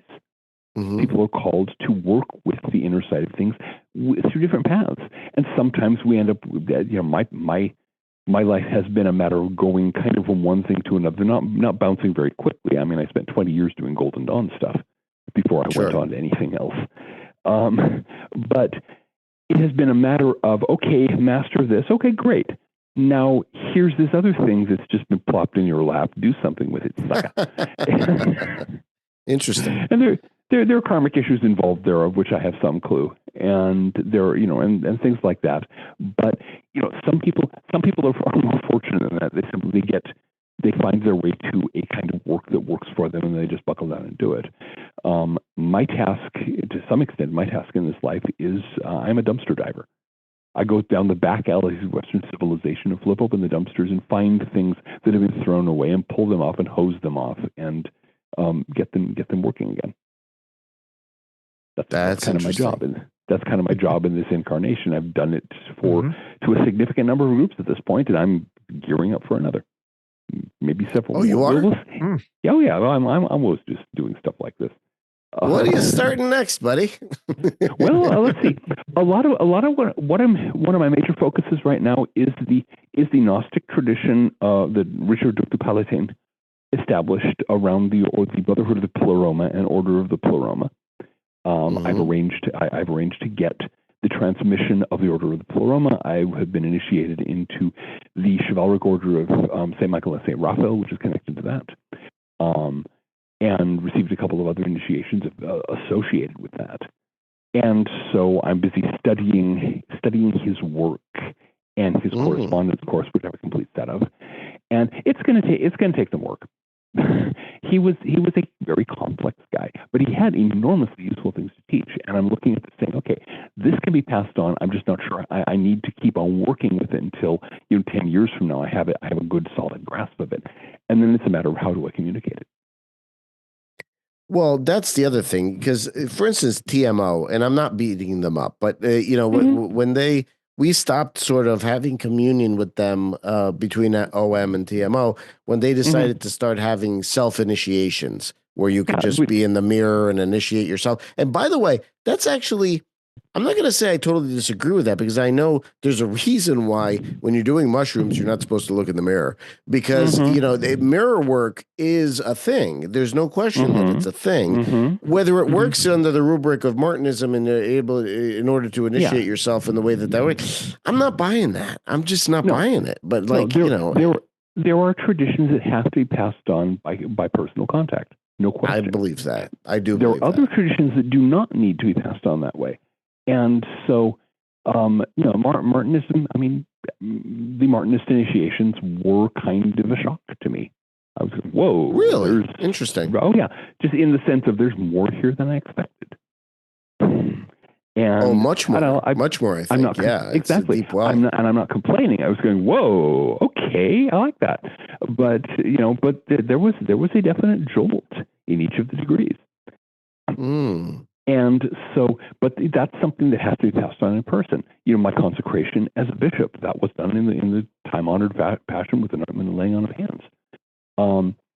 Some of the other things that I have received have been done in a very personal. The Order of the Pleroma, that was also done by the laying on of hands, as it traditionally is.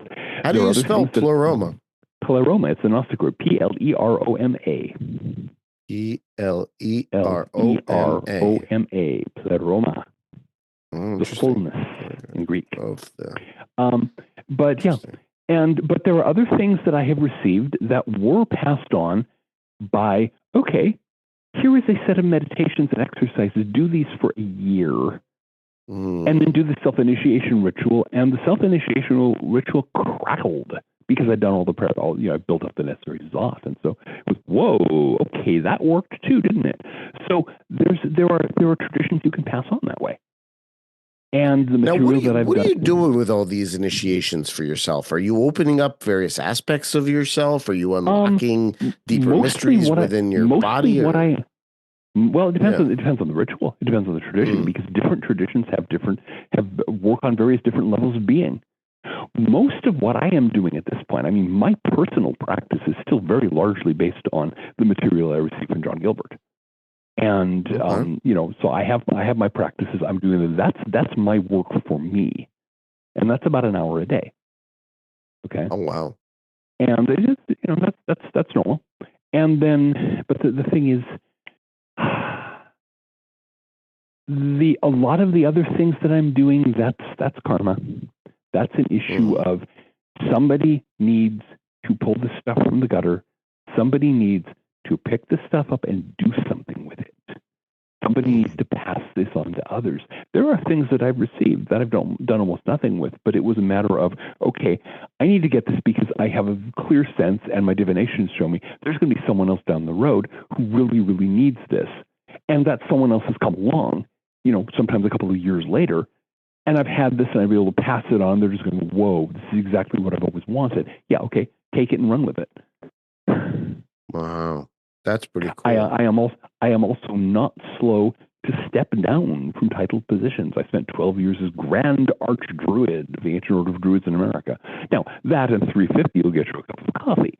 Actually, 650 these days. But you must be known far and wide as Grand Archdruid.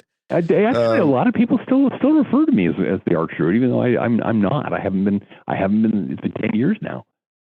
It'll be 10 years. Do you have to live in a large tree or something and communicate with anyone? I would have enjoyed that. I think I would have enjoyed that. But that would have been awesome. But no, I did my 12 years and I stepped down. The hilarious thing was that all over some of the less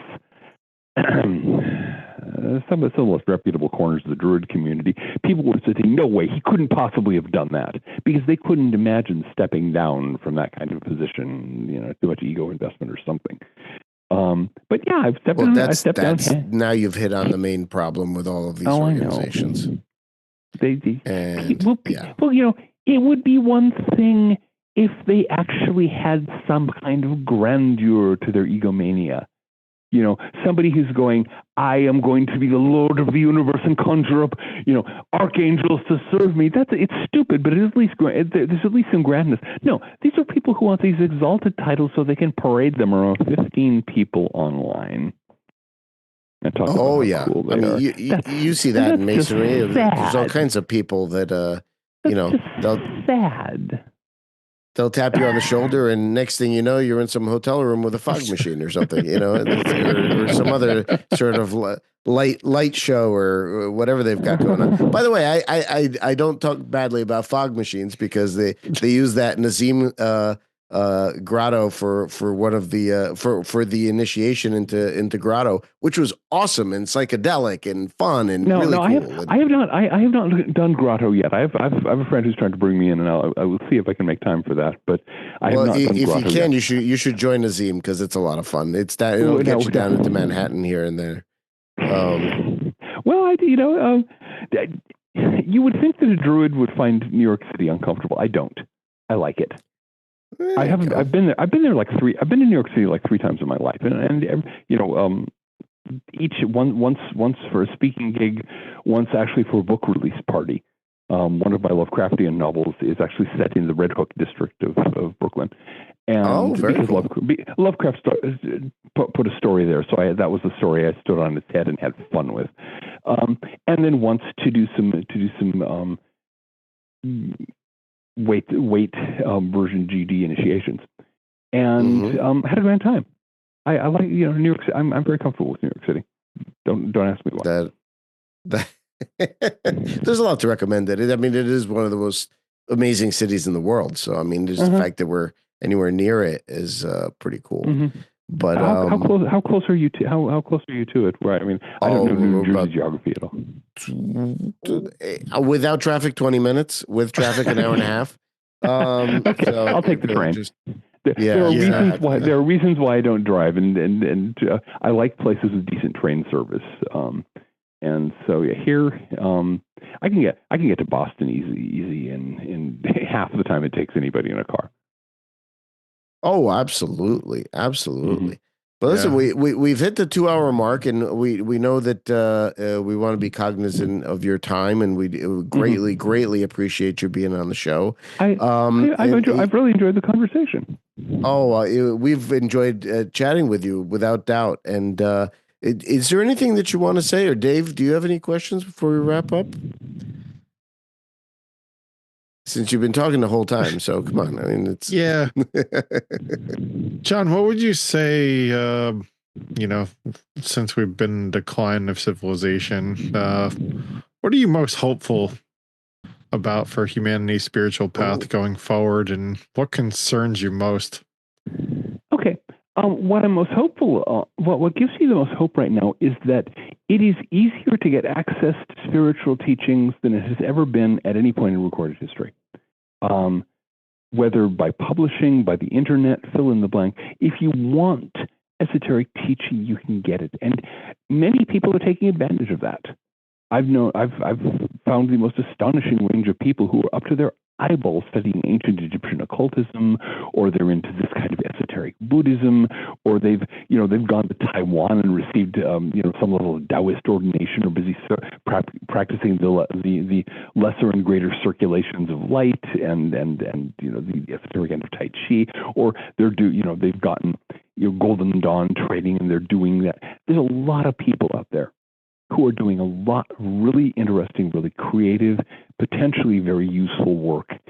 And as we continue surfing the wave of decline, if that continues, I think it could bring a lot of light to the Dark Ages and mean that there's some very rich spiritual traditions coming out of that for the benefit of the successor societies in the future.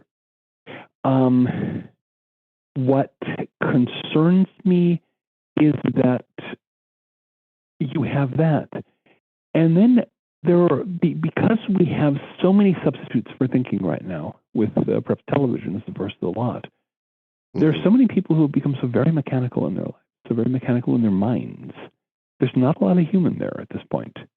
And I'm wondering what's going to happen to them as the technostructure winds down. E.M. Forster, the author, writing in 1909, wrote a story called The Machine Stops. And it's about the internet in 1909. Forster predicted that. And it's about what happens when this vast integrated technostructure stops working quite so well. It's harrowing. And so there's a lot of people who are kind of blundering blindly toward that. And that could lead to some really nasty disruptions down the road if we don't get more people who are willing to, turn off the damn phone, disconnect from the internet, and if it's just to spend 30 minutes of spiritual practice a day coming to terms with what's actually real, rather than spending all their lives interacting with, mediated, managed little blobs of color that are dancing jerkily through patterns on a glass screen. Now he's talking about porn.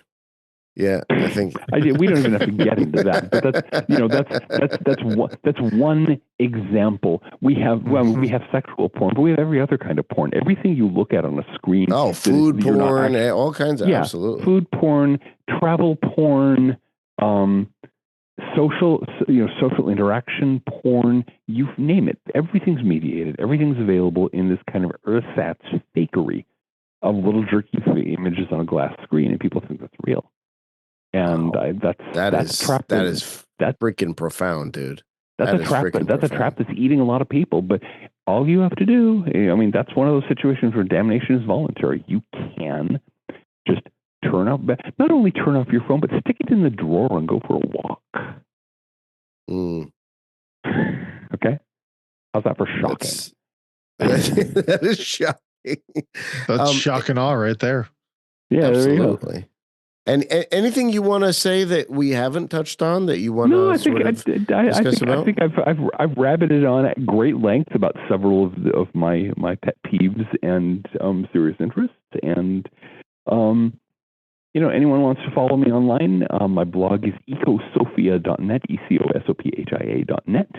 And we will put that in the bio. Yeah. I also have a Dreamwidth journal at ecosopia.dreamwidth.org. My books are available at the rate bookstores anyway. Actually, go if you have a local bookstore, go in and ask. They can order it for you, and it will make their day.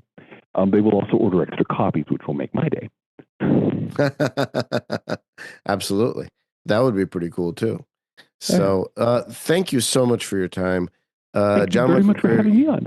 you're an incredible guy and a brother, and we thank you. Until next time, this is Brothers of the Arcana, and I am Alex Aldea. I'm your co-host, Dave Rigno. Thank you for joining. Right. God bless. And we'll see you next time. Take care.